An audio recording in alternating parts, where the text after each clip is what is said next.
Some monsters walk freely among us, hiding behind ordinary faces and quiet smiles. But the ones we do catch, the ones who are too dangerous, too unhinged, too evil to be allowed in society, we lock them away in concrete tombs, hoping the walls are thick enough to hold back the darkness. But what happens when even the most secure prison walls aren't enough? Deep within Wakefield Prison, one of the most fortified prisons in the United Kingdom, lies a man whose very presence demanded the creation of a custom-built glass cell, not unlike something you'd see in a horror film. He isn't allowed human contact. He doesn't eat with others, walk in the yard, or speak to guards face to face. He is completely isolated, because even in a prison full of killers, he is feared the most. The man's name is Robert Maudsley. To some, he's called the Brain Eater. To others, the Cannibal Killer. But to most, he's simply known as the real-life Hannibal Lecter. Born into abuse and raised by rage, Maudsley became not just a murderer, but a murderer of murderers. A man who kills behind bars, targeting the worst of the worst, all while claiming he's doing the world a favor. But is Robert Maudsley truly the most dangerous prisoner alive?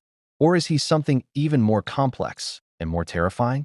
Today, we peel back the layers of this chilling true story to find out. What makes a prisoner deadly? Before we descend into the dark story of Robert Maudsley, we need to ask a fundamental question. What does it really mean to be the deadliest prisoner? Is it about how many people they've killed? Is it about the brutality of their methods, the terror they instill in others, or the way they push the limits of the human psyche? Does deadly mean uncontrollable violence, or something worse, a calm, calculated need to destroy?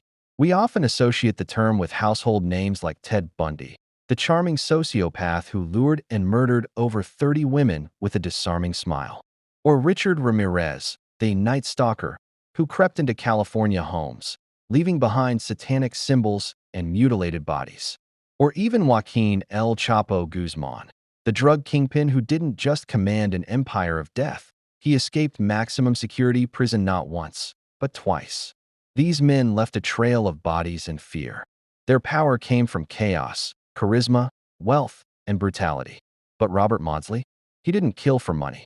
He didn't kill for pleasure. He didn't kill the innocent. He killed killers. And that's what makes his story even more terrifying. Maudsley's confirmed kill count stands at 4, a number dwarfed by most infamous serial killers. But unlike others, Maudsley committed all his murders while under psychiatric observation or in prison. 2 of his victims were murdered inside a single cell block on the same day. One was killed with such ferocity, his skull was cracked open like an eggshell. The other, strangled with such precision that Maudsley calmly walked to the guards afterward and handed over the keys to the cell. What makes him deadly isn't just the violence. It's the intelligence, the cold, remorseless logic, the belief that what he's doing is not just justified, but necessary. In his mind, he's cleansing the world of evil, and that terrifies the system. Because how do you stop a man who believes he is the justice system? They tried therapy. They tried punishment. Nothing worked. In the end, the authorities did the only thing they could. They locked him in a custom-built, bulletproof, glass-walled cell, alone, away from all human contact. Because even in a prison full of monsters, Robert Maudsley stands alone. Profile of the prisoner. Robert Maudsley was born in Liverpool, England in 1953, into a life of hardship and cruelty. He was one of 12 children, and from an early age, he experienced extreme abuse at the hands of his father. The trauma of his childhood would shape the course of his life in unimaginable ways. At the age of 6, Maudsley and some of his siblings were placed in care homes. For a few years, life seemed to improve. He was described as quiet, polite, and intelligent. But then, his father reclaimed custody, and the beatings resumed. He was whipped, locked in rooms for days, and humiliated. By the time he was a teenager, Maudsley had turned to drugs and sex work to survive. He struggled with depression and suicidal thoughts, and reportedly told a psychiatrist that he heard voices urging him to kill his parents. In 1974, he committed his first murder. He killed a man who had hired him for sex, a man Maudsley later claimed had shown him photos of children he had abused. Maudsley was arrested and declared mentally unstable. He was sent to Broadmoor Hospital, a high-security psychiatric facility. But that wasn't the end. In 1977, While at Broadmoor, Maudsley and another inmate tortured and killed a fellow patient over several hours. That patient, too, was believed to be a child molester. The violence was so extreme that guards found the body stuffed under a bed. Maudsley was then transferred to Wakefield Prison, known as the Monster Mansion. There, he struck again. In one chilling episode, he lured a fellow inmate into his cell, murdered him, and hid the body under his bed. Then, in a shocking twist, he calmly walked to another inmate's cell, one also convicted of child abuse, and beat him to death. He had killed 2 men in one day. The prison went into lockdown. After that, authorities had had enough. They declared Maudsley too dangerous to be kept with the general prison population. In 1983, they constructed a special cell just for him, a 2-room cage made of bulletproof glass, inspired by the fictional cell of Hannibal Lecter. Why he's still alive? Despite the brutality of his crimes and the haunting legacy he's left behind, Robert Maudsley is still alive today. And for many people, that raises a disturbing question. Why? Why is a man who murdered 4 people, 3 of them while under the care or custody of the state, still breathing, while many others with far lesser crimes are long gone? The answer begins with the law. The United Kingdom abolished the death penalty in 1965, making execution legally impossible. Even if the justice system wanted to sentence Maudsley to death, it couldn't. Capital punishment is off the table. But beyond the legal barrier lies a deeper, more uncomfortable truth. What exactly do you do with a man like Robert Maudsley? Some see him as a monster, a ticking time bomb who used the prison system as his personal hunting ground. But others, controversially, see him as a form of dark justice, a man who only killed those society had already condemned: child abusers, pedophiles, and violent offenders. There are even those who refer to him as a prison avenger, a twisted product of vengeance shaped by a system that failed him in childhood and continued to fail him as an adult. But the law doesn't run on emotion. It doesn't honor vigilantes, no matter how vile their victims may have been. So instead, the state did the only thing it could do. It buried him alive in a prison within a prison. Maudsley spends his life in near-complete isolation, inside a specially constructed, reinforced glass cell, measuring just 5.5 meters by 4.5 meters. He's underground, alone, and is never allowed to interact with other inmates. His meals are slid through a slot. He's not permitted to work, socialize, or even walk outside in the yard. Human contact has become a luxury he hasn't experienced in decades. He's alive, but only just.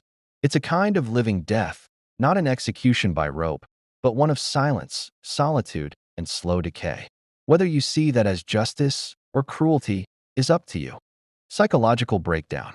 Psychologists who've studied Maudsley describe him as deeply intelligent, emotionally scarred, and possibly sociopathic. But many agree he was also shaped by his trauma. Maudsley has been diagnosed with multiple disorders, including paranoid schizophrenia. He has described feelings of rage and confusion, as if part of his mind is detached from his body. He once wrote, "I am a killer, yes, but I only kill those who deserve it." This belief, that he is a moral executioner, separates him from most serial killers. Unlike others who kill for pleasure, Maudsley seems to kill with purpose, to punish those he believes escaped justice. That makes him even more dangerous, because he believes he is right. His mental health continues to deteriorate in solitary confinement. Some experts argue this treatment is inhumane. Others say it's the only way to keep everyone else safe. Speculative ending or ongoing danger. Now 71 years old, Robert Maudsley sits in his solitary glass cell. Older, grayer, and perhaps physically weaker. But mentally? That's a question no one can answer with certainty. The truth is, Maudsley remains a mystery, a ghost with a pulse, a mind sharper than most, and a history soaked in blood. Some believe the danger has passed, that age has worn him down, that decades of isolation have broken him. But others, including those who work inside the prison system, aren't so sure. They say if he were ever given the opportunity again, he would kill, not out of rage or impulse, but with the same cold, deliberate intent that made him infamous. Maudsley himself has petitioned the government, not for release, but for death. At one point, he even asked for a cyanide pill. If not death, then at least a transfer to a regular cell. He claims the psychological torment of his glass box is a slow-motion execution. Every single request has been denied. Escape? Highly unlikely. His cell is more fortress than room. But the greater danger may lie not in what Maudsley can do, but in what his story can inspire. On dark corners of the internet, he's celebrated. Some call him a hero. Others refer to him as the real-life Dexter. In online forums, tattoos of his face and quotes are shared like rebellious symbols of anti-establishment vengeance. That may be the greatest threat of all, because Maudsley isn't just a killer. He's a reflection of pain ignored, systems that failed, trauma unanswered. He is what happens when a child is broken, ignored, and left to rot until that rot consumes everything. In the end, his story forces us to ask not just what makes a man a monster, but what makes a system build one, and then lock it away, hoping no one ever looks too closely.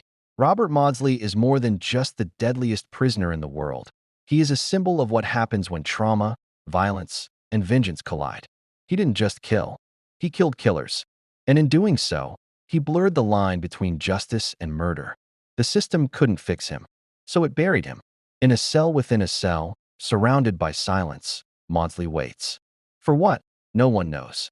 His story forces us to ask hard questions. Can evil be created? Can it be contained? And once it's inside, can it ever truly be understood? What do you think? Is Robert Maudsley a monster, or a man failed by every system meant to protect him?